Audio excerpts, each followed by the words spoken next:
ఈ రోజు afternoon delivery boy phone చేసి మీ ఆర్డర్ వచ్చిందంటే వెళ్ళి తీసుకున్నా. నాకు తెలుసు మీ ఆత్రం మీ పార్సల్ లో ఏముందనే కదా. ఈ ఆర్డర్ నాకు డెలివరీ అవడానికి దగ్గర దగ్గర 1 వీక్ పట్టింది. ఇంకా లేట్ చేయకుండా ఈ పార్సల్ లో ఏముందో మీకు కూడా చూపించేస్తారండి. నాకు చిన్నప్పటి నుంచి రిమోట్ కంట్రోల్ కార్స్ అంటే చాలా పిచ్చి. నాకు అంత ఇష్టం అని చెప్పి చిన్నప్పుడు మా డాడీ అయితే దుబాయ్ నుంచి అయితే రిమోట్ కంట్రోల్ కార్స్ తీసుకొచ్చారు అక్కకి నాకు. ఆ కార్స్ అయితే నా 5th క్లాస్ వరకు భద్రంగా దాచుకున్నా. కానీ అవి ఇప్పుడు ఏ స్క్రాప్ షాప్ లోనే తెలీదు, అది వేరే విషయం అనుకోండి. ఎందుకో తెలియదు కానీ ఈ కార్ ని చూడంగానే మా డాడీ తెచ్చిన చిన్నప్పుడు కారే గుర్తొచ్చింది. ఇంకా ఎలాగో మన బడ్జెట్ లోనే వస్తుంది కదా అని చెప్పి ఏ మాత్రం ఆలోచన చేయకుండా ఆర్డర్ అయితే పెట్టేసా. ఈ బాక్స్ లో అయితే ఒక కార్, ఇంకా ఒక రిమోట్, ఇంకా ఒక మాన్యువల్ అయితే వచ్చింది. కార్ లో ఇంకా రిమోట్ కి అయితే ఎటువంటి సెల్స్ అయితే ప్రొవైడ్ చేయలేదు. ఇన్బిల్ట్ గా కార్ లో అయితే 3 బ్యాటరీస్, ఇంకా రిమోట్ లో అయితే 2 బ్యాటరీస్ అయితే వేయాల్సి ఉంటది. కార్ లుక్ మాత్రం వేరే లెవెల్ ఉంది. నైట్ టైం లో అయితే కార్ కి లైట్స్ కూడా వస్తున్నాయి. ఈ కార్ లింక్ కావాలంటే కామెంట్ లో లింక్ అని కామెంట్ చేయండి, మీకు పర్సనల్ గా పంపిస్తా.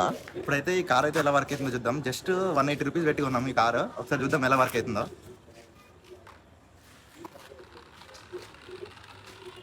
కార్ అయితే చాలా బాగా వర్క్ అవుతుంది, కానీ లెఫ్ట్ రైట్ మాత్రం లేదు, ఓన్లీ స్ట్రేట్ వెళ్తుంది. అది కూడా ఉంటే ఇంకా బాగుండు. నేను జస్ట్ 180 రూపీస్ కి ఈ కార్ అయితే ఆర్డర్ పెట్టా. నేను ఈ కార్ కి రేంజ్ టెస్ట్ కూడా చేసా, ఎంత దూరం వస్తుందని చెప్పి. మాన్యువల్ అయితే 10 మీటర్స్ అని ఉంది, కానీ ఇంకా ఎక్కువే వస్తుంది. నాకైతే ఎన్ని ఏళ్ళు వచ్చినా సరే ఈ రిమోట్ కంట్రోల్ పిచ్ అయితే పోదు. కానీ నాలా రిమోట్ కంట్రోల్ కార్ అంటే ఇష్టపడే పిల్లలు మీ ఇంట్లో చాలా మంది ఉంటారు. ఇంకెందుకు లేదు, ఈ సమ్మర్ లో ఫుల్ గా ఆడుకుంటారు. వాళ్ళ కోసం అయితే ఆర్డర్ పెట్టండి.